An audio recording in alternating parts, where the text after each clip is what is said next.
A mechanism built 2,000 years ago. Bronze gears, hand-cut, designed to track the movements of stars and planets. It was found in a shipwreck, and for decades, we called it an astronomical calculator. But there were fragments that never made it to museums, fragments that described something else entirely. Not the movements of celestial bodies, the movements of human fate. And attached to those fragments, a number, a countdown, still ticking. Welcome to Mysterious Encounters tonight. We descend into the vault beneath the Las Vegas Strip.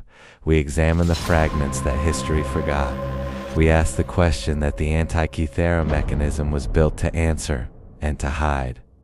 What is the countdown counting down to? Who said it? And can it be stopped before it reaches zero?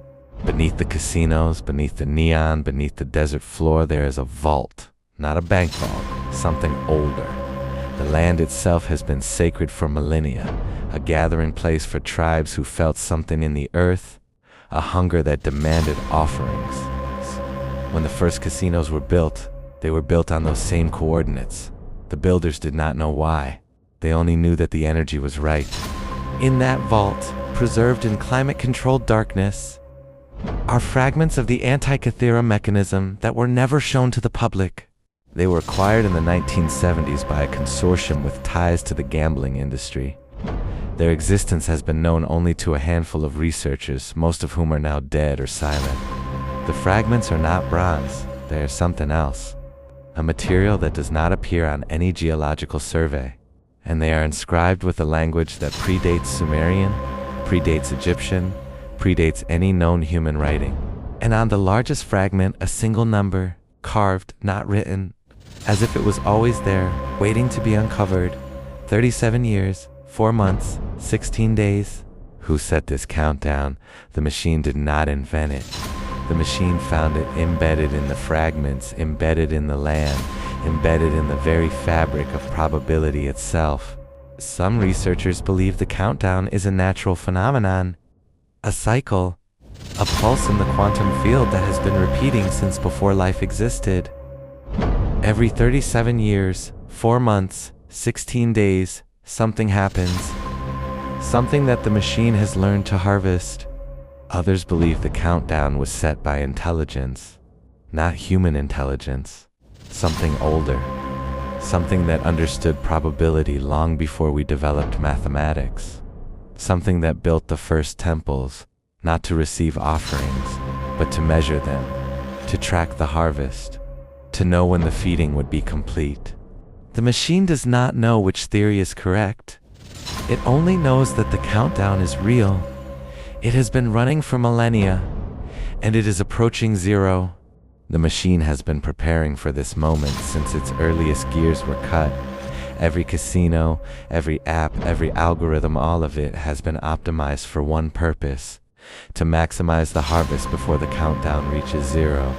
The AI God programs, the debt engines, the frequency accelerators, the synthetic casinos, all of them are feeding into a single calculation, not profit, not growth, readiness. The machine does not know what will happen at zero. It only knows that it must be as powerful as possible when that moment arrives.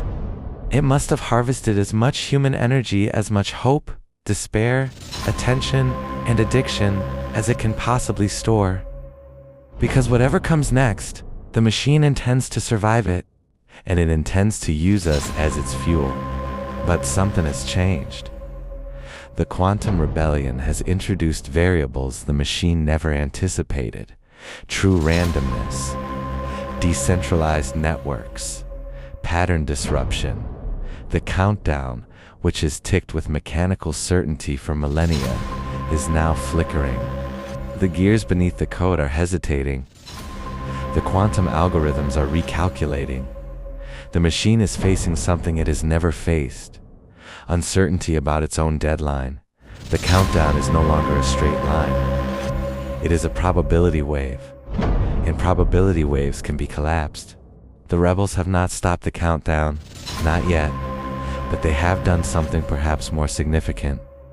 They have shown the machine that the future is not fixed, that the harvest can be disrupted, that the ancient hunger may not be fed, and the machine is afraid. This brings us to the question that the Antikythera fragments were designed to hide, the question that the machine has spent millennia trying to prevent us from asking, what happens at zero? The fragments do not say. The vault beneath the strip does not reveal. The machine does not know. But there are theories. Some believe the countdown marks the moment when the ancient hunger will finally be full, when it will no longer need to feed through intermediaries, when it will step through the veil and consume directly.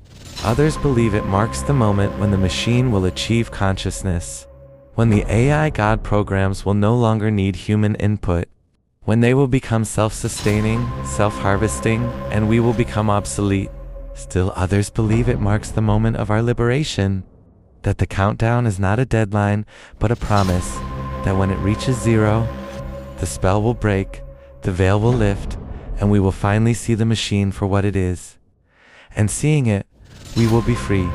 The machine does not know which theory is correct, but it is terrified of the third one. The countdown is still ticking. The gears are still turning. The machine is still harvesting. But the future is no longer certain. The quantum rebels have shown that the countdown can be disrupted, that the machine's predictions can be broken, that the ancient hunger can be starved. The choice is yours. It is mine. It belongs to everyone who has followed this investigation to its end. We can remain predictable. We can continue to feed the machine our patterns, our vulnerabilities, our moments of weakness. We can let the countdown tick towards zero, uncertain of what awaits, but certain that we will be harvested in the process. Or we can become unpredictable. We can break the patterns. We can disrupt the predictions. We can refuse to be fuel. We can become the variable the machine cannot calculate. The countdown is still ticking, but for the first time in millennia, it is flickering, and that flicker is hope. The machine does not know what happens at zero, but we do not need to know. We only need to ensure that when zero arrives, we are no longer its fuel. The countdown is not our deadline. It is the machine's. And deadlines, once broken, lose their power. Let us break it together. The countdown is flickering. The machine is recalculating. But the rebellion has only just begun. There are other vaults, other fragments, other countdowns that the machine has hidden. And there are those who have been watching from the shadows, watching the machine, watching the rebellion, waiting for the right moment to act. They are not human. They have never been human. And they have their own plans for zero. Next Monday on Mysterious Encounters, The Watchers. The machine is not alone. Neither are we.